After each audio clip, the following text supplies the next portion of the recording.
Okay, so here we are back with our final lesson for our first unit, and this one is geometric series again, but today we're going to talk about an infinite geometric series. So really what that means is we want to add up an infinite number of terms together and see what the sum is.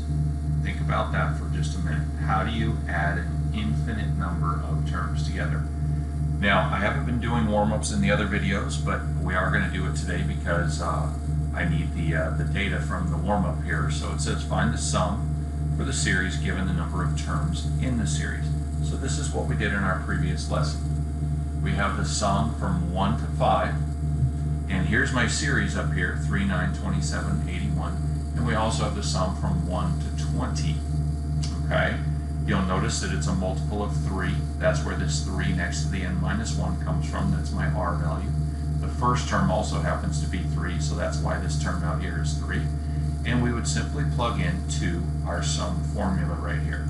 So if I do that, in the first one, we get s sub 5, because we're only summing the first 5, of 3 times 1 minus 3 to the 5th, all over 1 minus 3. If you crank this out in your calculator, it turns out to be 363. We can do the same thing. All we do is we pull out the calculator, we replace 5 with 20, we do it all again, and we get this number here. What do we got here? This is 100,000s, this is 100 millions, 5 billion, 200 million. Okay, so this series got much, much bigger as we continue to add terms together. Okay, the series got a lot bigger, and you can see that as I go through the series, the terms themselves are getting a lot bigger too, aren't they? Okay, so the next one says find the sum for the series given the number of terms in the series. Same formula, 1 to 5, 1 to 20, but this time this series goes from 1 to a half, to a fourth, to an eighth, to a 16th. So in my summation formula, again, this is a sub 1 out here. I just put it there so you can make that connection. My r value is a half. How did I know that? Because if I take term 2, which is a half, and I divide it by 1, I get a half. So that's my r value, remember? Take any term in the sequence, divide it by the one before it. So if we pop this into our calculator, and by the way, I think this should say 5 over here, shouldn't it? Yep.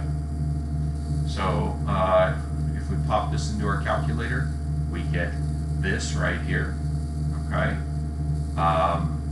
Again, be careful with the fractions and the parentheses, you've got to have those. And I get 1.9375. So the first 5 terms in here add up to a little bit under 2. Okay, this is pretty close to 2 though, 1.93. If we do it again for 20, we get 1.999998. So a little bit bigger, but not much again.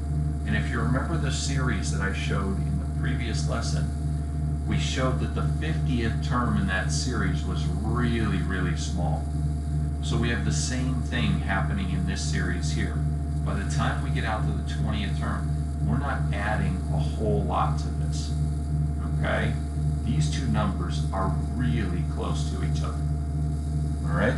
And that's what we're going to talk about today in terms of a geometric infinite series. So here's all the data from the warm-up in that last example.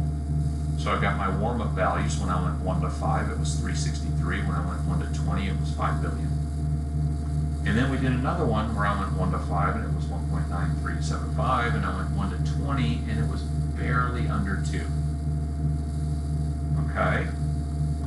So, is it possible to add an infinite set of numbers together and still come up with a finite number as a result?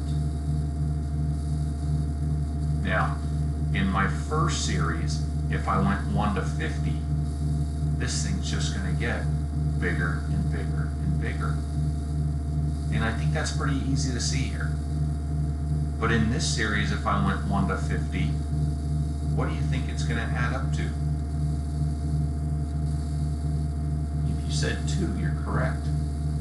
This number here got much closer to 2 when we went to 20 terms. It If we went to 50 terms, I bet your calculator would round it off to 2. Because even the calculator's got to say at some point, hey, we don't need that many 9s on the end. Okay? So, if we did 1 to 99 on this in the calculator, it actually spits out 2. Alright? If you do 1 to 10,000, it spits out 2. So, when will the series have a sum? What is different about these two series right here? Now, obviously the second series is decreasing, okay? Obviously it's decreasing, but we can't just say that it's decreasing. That's not enough. We can say that it's decreasing, okay? When the terms are decreasing, but the key here is in this R value. The R value on this series was 3. The R value on this series was 1/2. So when the ratio, the R value, is less than 1, and to be a little more specific, the ratio needs to be between 0 and 1. Okay, so that's a key piece of information, and we're going to talk about that right here. The sum of an infinite geometric series actually has an easier formula here. All I need to know is what's my first term, what's my ratio. All right? S sub infinity represents the sum of an infinite number of terms. A sub 1 again represents the first term. R is the ratio, but here's the key. If the absolute value of R is less than 1. Okay, so what does that mean when we say the absolute value of R? Let's just say for a second that R was -3. Okay, -3. Well, the absolute value of -3 is not less than 1. So that doesn't work. Okay, so remember on the previous slide it talked about R being less than 1?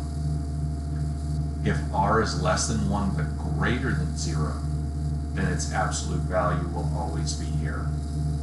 But if R is between 0 and -1, then it would always work in here as well. Okay, so R needs to be a fraction anywhere from -1 to 1, okay, in order for that to work.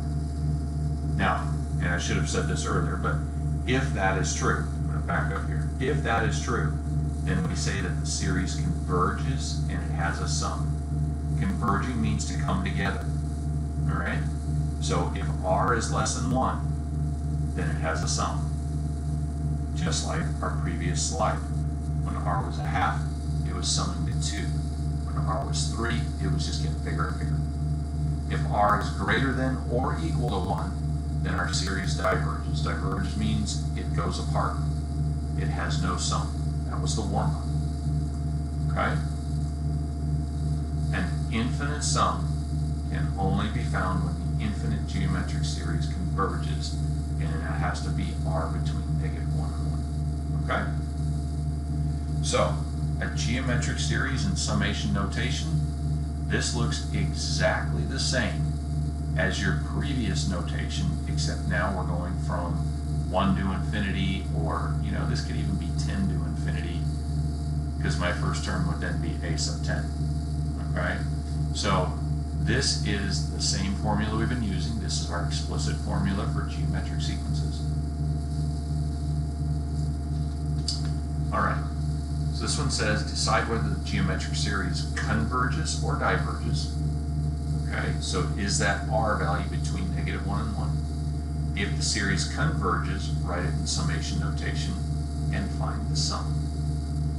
Okay, so let's figure out first whether it's going to converge or diverge. So I take a look. What I need to know is I need to know the R value here to know if it converges or diverges. So I'm going to take any term in the sequence. So I'm going to take my second term, -1/4. I'm going to divide it by 1. And that's going to tell me that R equals -1/4. -1/4 divided by 1 is -1/4. So what does it do?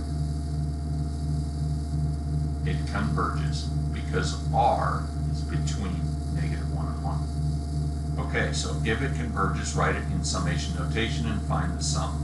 All right, well, summation notation means we're going to go back and use that sigma sign.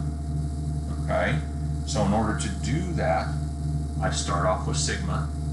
I need the R value, and I need my first term. Here we go. There's my summation notation. There's my first term, 1, which again isn't needed because it's just 1. There's my R value raised to the power of n minus 1. That is summation notation.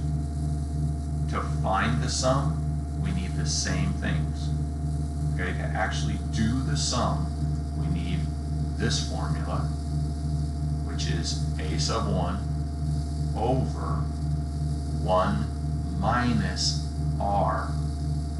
So when I did 1 minus R here, that made the negative 1/4 positive 1/4.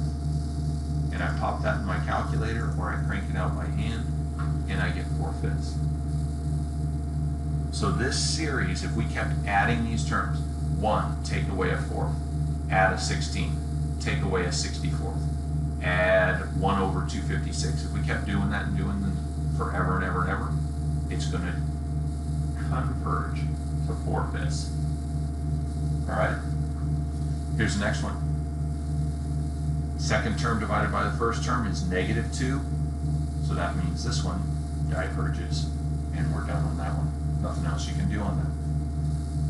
Okay? So it says find the sum of the infinite series.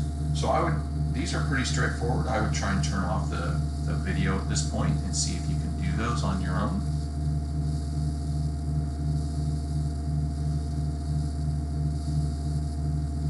All right, so my formula, S sub infinity, the sum of an infinite series, is the first term divided by 1 minus R.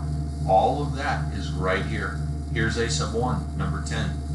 Here's your R value, -1/2. You plug it in, you pop out your calculator, or you do it like me and crank out some fractions. And my G value, again, is supposed to be a times sign. So we got a little bit of a problem there again, not sure why. So we get 20 over 3. If you do this in the calculator, you're going to end up with 6.333333 repeating. Okay, actually no, 6.666. Yeah, 6.6666 repeating. Same thing with the second one. We're just going to simply plug in. We're going to do a little bit of math here. Remember, this is time sign right here. We'll cover that, all right? And if you do the math, you get 45. Pretty straightforward, right? All right, last one here for today. So it says write each series using summation notation, okay? This is actually really straightforward. Again, we've done a bunch of these now. So we've got our template right here, our formula, 1 to infinity, a sub 1. Well, there's a sub 1. I need an R value, which means I need to take the second term divided by the first term, and we're not going to do this in the calculator unless your calculator will do fractions. So we don't want decimals for this, okay? If these are decimals, then you can pop them in, but if these are fractions, so I need to do 1/9 divided by 1/3, okay?